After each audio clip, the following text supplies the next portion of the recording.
Well, hello, how are you? This is a very special little video that I'm making for Bethan for her Christmas present. And hopefully you have in front of you a copy of the book that I said, Where's Stripey by Wendy. And I just thought it would be really if I read the book out to you, doing it for all the kids, seeing as I can't be there to read to you. And then you can just play this whenever you want, really. You can read along with me. I hope you've had a nice Christmas. Christmas is a bit rubbish in Australia. Doesn't really feel very Christmassy. I think it's because it's not cold, so you don't get that kind of snug Christmas feeling, and there is definitely no snow. I don't even think we're going to have a Christmas dinner because we can't be bothered to cook it because it's too hot. So I think we'll just have a barbecue and have some prawns and things like that. So I hope you had a nice time. I hope you've been a good girl looking after your sisters. So shall we begin? Okay, so the book is called Where's Stripey, and it's written by a lady called Wendy Binks, and she writes lots of books about this little character here called Stripey, and she has a shop in the markets in the town near where I live, and she now sells all sorts of different things with Stripey on it. I've been in her shop, it's really cool, and I just really like the book. So okay, we'll start on the first page. Crikey and Sheila Emu lived at Fair Dinkum Flats. Sheila was very tired. She had just laid 30 big green eggs. I have just laid all these eggs, she told Crikey, and now I'm going off to eggs to keep them warm. And when they hatch, you will have to look after the chicks for me. Remember, there will be 30 chicks. Don't lose any of them. Crikey looked forward to seeing the chicks when they hatched out of the eggs, but he was a little worried. He knew he was a bit forgetful and couldn't count very well, and 30 sounded like an awful lot of chicks. Turn over. He sat on the eggs for many days, then one by one they hatched out into 30 splendid little emu chicks. Crikey was very pleased with himself. That wasn't so difficult, he thought, as the chicks snuggled beneath his warm feathers. So there's all the little stripy chicks all snuggling out of his feathers. The next morning, Crikey took all the chicks to Crusty Creek to look for yummy seeds and grass to eat. The 30 chicks ran here and there and everywhere, and Crikey grew quite dizzy as he tried to keep count of them. This is harder work than I thought, he said to himself. And there's all the little chicks there running around the daddy. Daddy's getting very tired. That's a bit like when Daddy takes you to Happy Fields and you three run rings around him. Then one of the chicks tapped Crikey on his foot. Her name was Leggy. Hey, Dad, she called up to him. Crikey looked down. My brother Stripey's missing, she said. Oh, no, Crikey groaned. Are you sure? Quite sure, said Leggy. Stripey's disappeared. Crikey was frantic. How cross Sheila would be. None of the other chicks had seen Stripey. They just had to find him. He found 2 of his emu mates, Husey and Chiz, and asked them to keep a careful eye on the 29 chicks that were left. And then Crikey set off to find Stripey. Turn over. Crikey crossed Windy Bottom Gorge, where he found Dozy the koala sleeping halfway up a manna gum tree with her Joey Spike. Hey, Dozy, Crikey called up. Have you seen my chick? His name is Stripey. Dozy opened her eyes and looked down. What does he look like? She asked slowly. Does he look like you? No, said Crikey. He's small and fluffy and stripy. Sorry, I haven't seen him, Dozy said, and closed her eyes again. Koalas sleep nearly all day. Koalas are only ever awake for maybe a couple of hours in the whole day, and they have little joeys, which is their little babies, and they give birth to the joey, and then the joey climbs up the outside of the mummy's belly, goes inside her pouch to grow.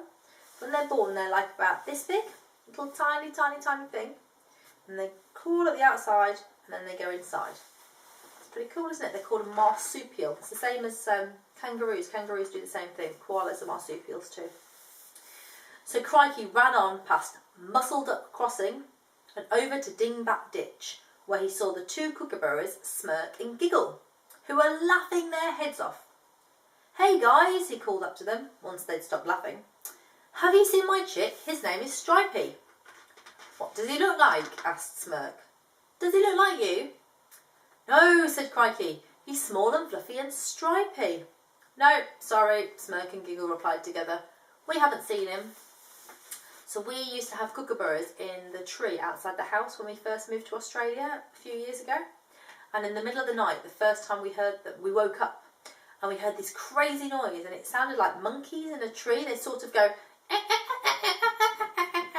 it's my really bad kookaburra impression. And we just thought it was the weirdest noise we'd ever heard. We realised that it's the birds, they make the weirdest noise in Australia. So, Crikey left Dingbat Ditch and headed for Furball Creek, where Cheeky the bush-tailed possum lived, inside a hole in a peppermint tree. Cheeky cried out, Are you at home? Cheeky peered out of his hole. Have you seen my chick? Asked Crikey. His name is Stripey. What does your chick look like? Asked Cheeky. Does he look like you? No, said Crikey. He's small and fluffy and stripy. Sorry, I haven't seen him, said Cheeky. And he yawned and went back into his hole. Crikey ran on until he got to Broken Springs, where he saw Harley the motorbike frog. Never heard of a motorbike frog before. With all his tadpoles. Hello, Harley, Crikey said. He's feeling a bit desperate by now. Have you seen my chick? His name is Stripey. What does your chick look like? Asked Harley. Does he look like you? No, said Crikey. He's small and fluffy and stripy. It's odd that he doesn't look like you, Harley said. Crikey didn't think that Harley's tadpoles looked like their dad either. He didn't say so. Well, he said. Sorry, said Harley, I haven't seen him. So there's the little tadpoles there. Tadpoles do look totally different to frogs, don't they? It's really weird. Okay, let's turn over. Crikey ran on and on, looking here and there and everywhere for Stripey. He reached Dusty Bucket Gully, where he saw Bluey the red kangaroo resting with her Joey socks. So that's the Joey that's all grown up now. So he was a Joey when he's in the pouch, and now he's a grown-up baby kangaroo. Hey, Bluey, Crikey said. Have you seen my chick? His name is Stripey. Bluey said thoughtfully. What does your chick look like? Does he look like you? No, said Crikey. He's small and fluffy and stripy. Sorry, haven't seen him, Bluey said. Crikey thanked him and ran on. By this time, Crikey felt very tired, but he still kept on. He crossed Critter Creek and Snubblegobble Spa, where he saw a flock of mother emus. They were all gathered around something, but Crikey couldn't see what it was. Can you guess what it's going to be? Crikey ran up to the group, but before he could ask them if they'd seen his chick, he heard a voice say, Dad! And all the mother emus turned around to look at Crikey and saw that he was on the ground, all the mother emus turned around to look at Crikey, and he saw that the ground between them was a single chick. The chick was small and fluffy and stripy. Yes, Crikey had found Stripey at last. Yay! He was very happy.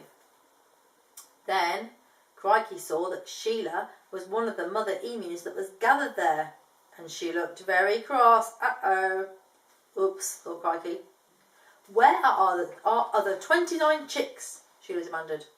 Oh, Huey and Chiz are looking after them at Krusty Creek, Crikey told her sheepishly. Huey and Chiz? Sheila replied. Oh, that'll never do. Come on, we'd better get back to Krusty Creek right now. So Sheila and Crikey and Stripey set off together as fast as they could.